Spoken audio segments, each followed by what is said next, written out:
Hello and welcome to my channel. If you like my videos, please like and subscribe. Hope you enjoyed the next 3 stories coming up.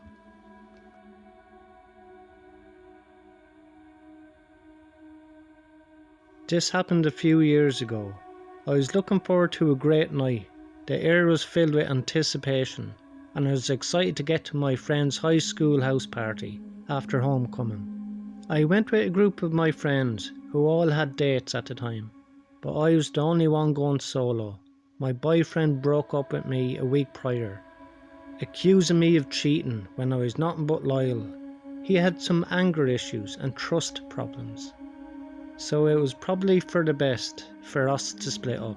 Anyway, as soon as the dance ended, my friends and I piled into a car and drove to the party.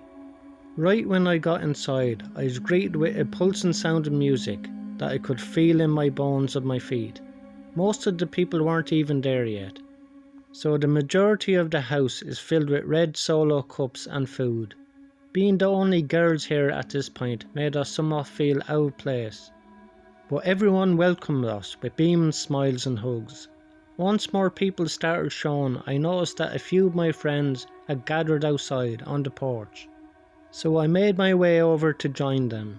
We chatted aimlessly about the boringness of the dance and other random stuff. Soon enough, it was time to really get the party going. Most of the people were on the first floor dancing around and playing ping pong. There was also a few people in the basement playing video games and listening to their own music. At some point my friend and I ran upstairs to use the bathroom and talk about a few people who were annoying us. Suddenly, when we were in there, the lights went out, making the entire room pitch black. We froze, realising the music had just been shut off as well. Everything was completely silent for a second, until I started to hear hushed conversations about people talking about a power outage. I dragged my hands against the wall till I felt the door handle, and we made our way back down to the darkness. After the initial shock had worn off, the party began to thin out. Since the entire house was completely dark, my friends and I were just about to follow suit. But before I could reach the front door, I heard a girl screaming at the top of her lungs. It sounded like it had come from the basement, and a few guys went downstairs to investigate. A chill ran down my spine as I realised something wasn't right. Seconds later we heard someone yell, "Call 911.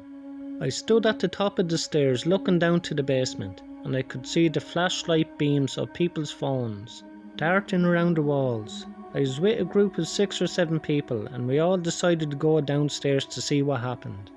I tried to silence my steps, but the floorboards creaked with every step we took. As soon as we got to the bottom, my heart raced as I saw a girl laying on the floor with a stab wound. Several of my friends were trying to put pressure on it to control the bleeding, but she seemed to be unconscious. Everyone was talking at the same time, making it impossible to make anything out. We didn't know who stabbed her, and we certainly didn't want to find out. My friends and I ran back up the stairs and out the door to the car. Right when we made it outside, I saw someone standing in the driveway, staring at us. But we didn't take any time to see who it was. We sprinted as fast as we could to the car. As soon as I opened the door, I heard a familiar voice shout my name, immediately sending shivers down the back of my spine. It was my ex-boyfriend.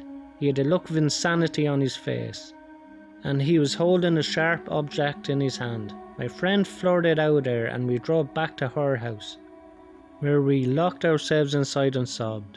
Once I got myself together, I called the police and told them that I think my ex-boyfriend just stabbed someone at a house party. They had already sent units to the house, and sure enough he was found hiding behind a bush at the side of the house. He was arrested and taken to the police station for questioning. It turns out he was the one who stabbed the girl. When asked why he did, he told the police he thought it was me. Hearing that made me break down into tears, realising everything that he did was because of me, and I should have been the victim. Thankfully the girl who was stabbed was treated and made a full recovery. In the end he got away lightly. He was sent to a maximum security psych ward after pleading insanity.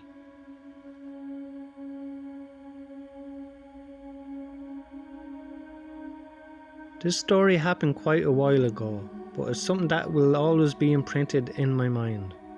In the second half of 1998, I had taken a job as a security guard at a plant that made locks. I usually worked one of 3 shifts, either 4 p.m. to 12 a.m, 7:30 p.m. to 3:30 a.m, or 12 a.m. to 8 a.m. The 7:30 to 3:30 shift was for extra coverage, so there was always 2 of us there, from about 7:30 to midnight. It was a routine, boring job for the most part.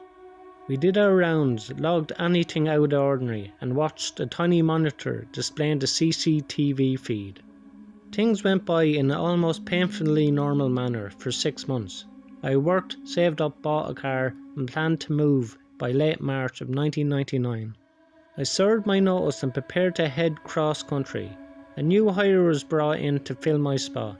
He was a soft-spoken man named Colvin. As part of his training, Colvin spent time working at all hours of the night. He was a shadow working with myself and the other night guard, getting a feel for the plant's nocturnal routines. Most nights he worked with myself and Amira, a female guard who was around my age. I was 18 at the time. At that time, Colvin, who was about a decade older, was quiet and polite, though something seemed to be missing with him. There's a spark that genuinely nice people seem to have, and he didn't possess it. Whenever he went on rounds with me, he'd ask questions about the job and make small talk. I noticed that he was a little odd, laughing at odd times and changing his tone mid-sentence. At the time, I chalked it up to him being awkward, but that wouldn't last. One night near the end of his first week, he went on rounds with Amira. When they returned to the office, I knew something was wrong. Normally talkative Amira barely said a word, not sure what had occurred. I waited until Colvin had gone to the restroom to ask her.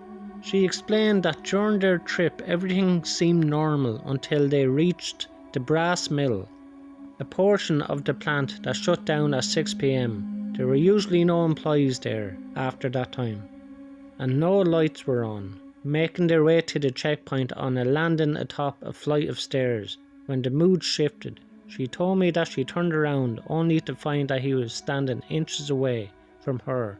Startled, she backed up against the grating at the end of the landing, and he leaned towards her face, nearly touching her. He flirted with her in a low and creepy voice.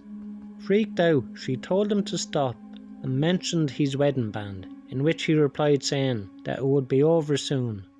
From then on, I did the rounds, taking Colvin with me each time. The night ended without further incident, and I left a note for our supervisor, detailing what had occurred.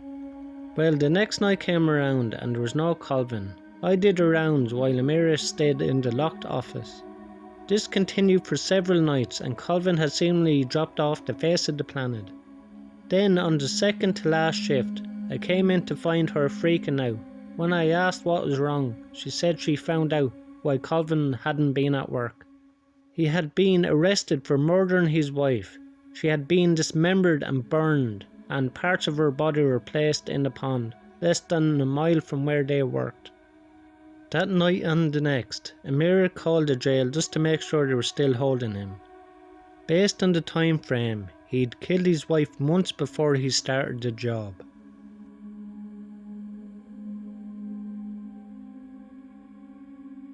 I used to work as a park ranger in the Chiquira National Park in Arizona.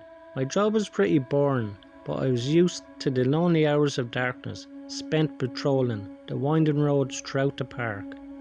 A lot of my friends would always say I was brave for always wanting to be out in the desolate wilderness alone at night, but to me it was really not that scary. I guess it's something that a lot of people would prefer not to do, but something about the untouched beauty of the night drew me in. This night started off no different. I was at my post, chatting over the radio with my partner Paul, who was wrapping up at the visitor centre. I remember specifically talking to him on the radio about our favourite spots we've each found on our shifts, and the ones we still wanted to explore. We had each already done our nightly safety check, and now I was about to pick him up for our leisurely cruise around the park. Then Paul yawned. He said he had to go use the restroom. "I'll be back in a few minutes," he said as he put down the radio. I got in my car to go pick him up for our patrol, which was about 5 minutes away. His post was at the visitor centre, which had the cleanest bathrooms, so I was planning on following suit before we set out. When I arrived at the centre, I saw that Paul wasn't outside waiting for me yet, so I got in my truck and headed towards the bathrooms. I opened up the door expecting to see Paul's feet in the stall, but the room was completely empty. I assumed he must have ran back inside, so I did my business and went back out to my truck. When I opened the door, I grabbed the radio and said, "I'm outside, let's get going," but there was no response. I waited a few minutes before getting up and grabbing the building keys to go get him inside. When I got into the building, I searched all around, but he was nowhere to be found. That's when I started getting a little panicked, since this was very unlikely of him. Just then my boss from the station radioed in asking if we had left yet. I quickly radioed back to the station and told them that I couldn't find Paul. He started asking me a ton of questions, but I couldn't answer any of them. I had no idea where he was. All I said was to get here as soon as possible. I kept the radio on in for Paul, but he still wasn't responding. I ran outside and yelled his name in the parking lot, completely losing my voice from all the screaming. I was completely beside myself. I eventually looked at my watch, seeing that it was already past 11, and there's still no word from Paul. When my boss arrived, he became even more worried after seeing the look on my face. He went inside and accessed the security camera footage facing the bathrooms, and I waited in total suspense as he scrolled through the feed. Suddenly he caught Paul on the camera walking to the bathroom at 10:30 p.m. That's when he let the feed run at normal speed. A couple of minutes later, Paul walked out of the bathroom and took a few steps towards the visitor centre before he stopped and turned around towards the woods behind the bathroom facility. Using his flashlight, my heart began to race to my eyes.